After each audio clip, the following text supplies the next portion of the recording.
अस्सलाम वालेकुम dear students. आज हम डिस्कस करने जा रहे हैं सेकेंड ईयर का एक अगला long question, energy stored in an inductor. और स्टार्ट करने से पहले आपसे रिक्वेस्ट है कि अगर आप इस चैनल पे नए हैं तो हमें सपोर्ट करने के लिए इस चैनल को काइंडली लाजमी सब्सक्राइब कर दें। आपका बहुत बहुत शुक्रिया। टॉपिक शुरू करते हैं, energy stored in an inductor. सबसे पहले आपने जानना है कि इंडक्टर क्या होता है। इंडक्टर आपके पास सोलिनॉइड शेप की एक कॉइल है जिसके अंदर जो आपके पास एनर्जी है वो स्टोर होती है in the form of magnetic field. Inductor basically है, इंडक्टर एक कॉइल है जिसमें आपके पास एनर्जी जो है वो स्टोर होती है in the form of magnetic field. ठीक है। अब इससे पहले हम कैपेसिटर पढ़ चुके हैं। कैपेसिटर के केस में हमने पढ़ा था कि कैपेसिटर जो है वो भी चार्ज स्टोर करता है, उसमें भी एनर्जी स्टोर होती है, लेकिन उसमें जो एनर्जी स्टोर होती है वो इलेक्ट्रिक एनर्जी है, in the form of electric field store होती है। इसमें जो स्टोर होती है वो मैग्नेटिक एनर्जी है और वो स्टोर होती है in the form of magnetic field. तो ये इसकी डेफिनेशन है।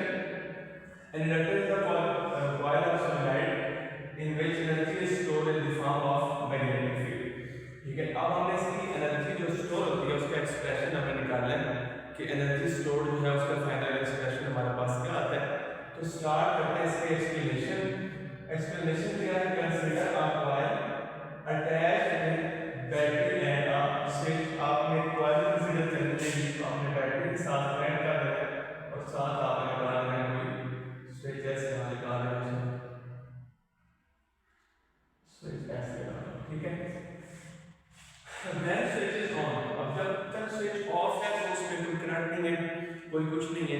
जब हम स्विच को ऑन करते हैं तो सर्किट के अंदर करंट जो है फ्लो करना शुरू हो जाता है। पहले जीरो था, अब फ्लो करता करता मैक्सिमम करंट हो जाता है I। तो when switch is on current increases from 0 to I maximum value of current है। EMF is induced which is opposite to that of battery। अब जब इसमें आप एक कॉइल है इसमें जब आप करंट चेंज कर रहे हैं तो पिछला टॉपिक सेल्फ इंडक्शन का आपने पढ़ा है कि करंट के चेंज करने से कॉइल में जो है वो मैग्नेटिक फील्ड पैदा होता है, वो चेंज होता है।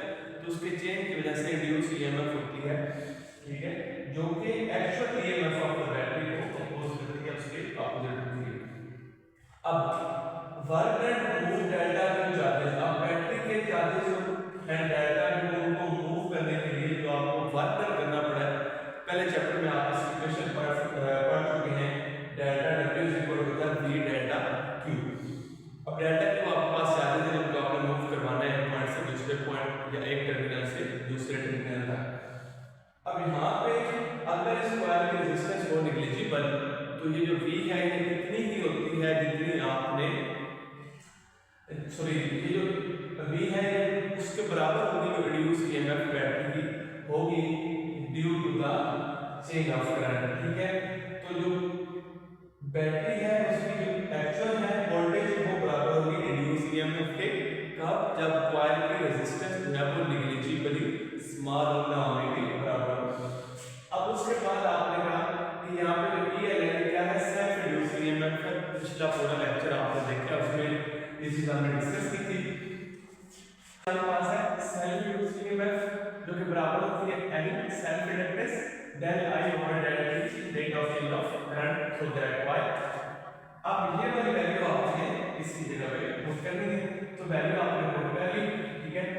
अब आप इस इक्वेशन को थोड़ा सा इंटरचेंज कर ले सकते हैं, कैसे कि डेल्टा Q को इधर लिख दें, डेल्टा I को इधर लिख दें, सेपरेट कर दें, दोनों को अलग अलग कर दें। अब यहाँ पे इस इक्वेशन के अंदर जो पैरामीटर्स हैं उनमें डेल्टा Q और डेल्टा T क्या चीज है, ये है एवरेज करंट। और एवरेज कैसे निकालते हैं, initial value plus final value divided by 2। तो इनिशियल करंट आपके पास था 0, फाइनल करंट आपके पास था I और डिवाइडेड बाय 2 से ये आपके पास आ गया 1/2 I, ये आपके पास आ गई एवरेज करंट की वैल्यू। अब आप लिखेंगे डेल्टा शो करता है चेंज को, तो delta I average simply change in current है। चेंज इन करंट हम देते हैं final current minus initial current. तो फाइनल करंट की वैल्यू हमारे पास है आई, इनिशियल करंट की वैल्यू 0, तो आई माइनस 0 ये आपके पास आ गया आई के बराबर। अब ये वाली वैल्यू और ये वाली वैल्यू आपने पुट करनी है इस इक्वेशन के अंदर। आई डेल आई की जगह आपके पास आई आ गया, del Q over del T की जगह आपके पास आ गया 1/2 आई, मल्टीप्लाई करेंगे तो 1/2 एल आई मल्टीप्लाई आई का स्क्वायर। अब ये जो वर्डन है आपने फर्स्ट से भी पढ़ा था कि वर्डन जो है वो स्टोर होता है in the form of potential energy. ये जो पोटेंशियल एनर्जी आपके पास 1/2 एल आई स्क्वायर आ जाएगी, ठीक है, और ये एनर्जी मैग्नेटिक एनर्जी होती है। इसके बाद आपने कहा कि जो इंडक्टर है उसके अंदर जो एनर्जी स्टोर होती है वो होती है in the form of magnetic field. तो वेयर मैग्नेटिक फील्ड है, यहाँ पे बी आपको नजर आ रहा है, नहीं नजर आ रहा, तो जहाँ पे बी जाने के लिए आपने नया एक्सप्रेशन राइट करना है, energy stored in terms of magnetic field. तो energy stored in terms of magnetic field आपने निकालने के लिए पिछला टॉपिक जो हमने सेल्फ इंडक्शन का पढ़ा है उसमें हमने एक इक्वेशन देखी थी n phi is equal to Li, जो कि rate of change of flux था, सॉरी फ्लक्स जो है थ्रू द कॉइल वो डायरेक्टली प्रोपोर्शनल होता है अमाउंट ऑफ करंट। अगर नंबर ऑफ टर्न्स n हो तो n phi was equal to Li, यहाँ पे L क्या था, कांस्टेंट था, जिसे आपने सेल्फ इंडक्टेंस का नाम दिया था।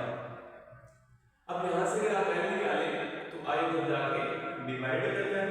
phi क्या चीज है, phi यहाँ पे मैग्नेटिक फ्लक्स है, phi भी लिखा हो सकता है। phi जो है मैग्नेटिक फ्लक्स है, मैग्नेटिक फ्लक्स किसके बराबर होता है, BA, ये मैक्सिमम फ्लक्स का फार्मूला होता है। वैसे B डॉट A होता है ना, BA cos थीटा, तो जब थीटा 0 डिग्री होता है तो ये फ्लक्स मैक्सिमम आता है जो कि BA के बराबर होता है। तो NBA ओवर I, यहाँ पे B क्या चीज है। अब हमने कहा कि इंडक्टर जो है ना वो कॉइल है, ठीक है, सोलेनॉइड की तरह है। तो सोलेनॉइड का मैग्नेटिक फील्ड हमने पढ़ा हुआ है, इसके बराबर होता है mu naught N I, mu naught N I. तो इस B की जगह पे पुट कर देंगे mu naught N I, I से आई कट जाएगा।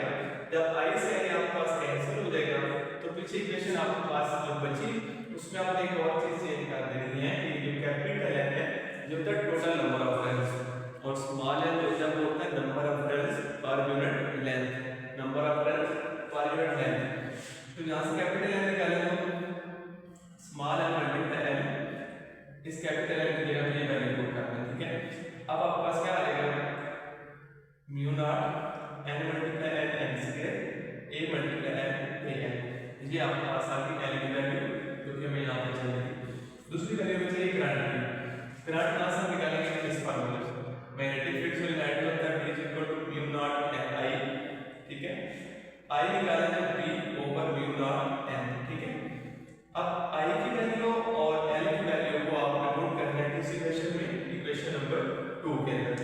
इक्वेशन नंबर 2 में जब आप ये वैल्यूज पुट करेंगे तो B इसके ऊपर आ रहा है स्क्वायर, ठीक है, स्क्वायर ऊपर करें जरा, B square over mu naught square N square, ठीक है, एन स्क्वायर से कट गया, ठीक है, एक म्यू नॉट से कैंसिल हो गया तो 1/2 B square over mu not into A N, ठीक है। अब हमारे पास एक नया एक्सप्रेशन हमने लिखते हैं एनर्जी डेंसिटी की फॉर्म में, ठीक है, एनर्जी स्टोर्ड इन कैपेसिटर के अंदर भी हमने ये लिखा था। एनर्जी डेंसिटी क्या चीज होती है, energy stored per unit volume is called energy density, ठीक है, कि ये रेशियो है एनर्जी स्टोर्ड की किसके साथ, वॉल्यूम के साथ। अब ए आपके पास क्या चीज है, ए आपके पास है एरिया और एल लेंथ है, एरिया मल्टीप्लाई लेंथ क्या होता है, मीटर क्यूब वॉल्यूम, तो यानी कि energy um over volume L. Energy की ये वाली वैल्यू पुट करें तो एल से आपके पास वो कैंसिल हो जाता है। जब एल से कट जाएगा तो आपके पास एनर्जी डेंसिटी का फाइनल एक्सप्रेशन क्या आ जाएगा, 1/2 B square over mu not. इस एक्सप्रेशन को आपने याद रखना है, न्यूमेरिकल से आप इसको यूज करते हैं। ये क्वेश्चन एक इंपॉर्टेंट लॉन्ग क्वेश्चन है, 5 नंबर का, बहुत दफा बोर्ड में पूछा गया, तो इसको अगर आपने एज इतना लिख दें तो आपके नंबर जो है वो आपको मिल जाते हैं। बहुत शुक्रिया।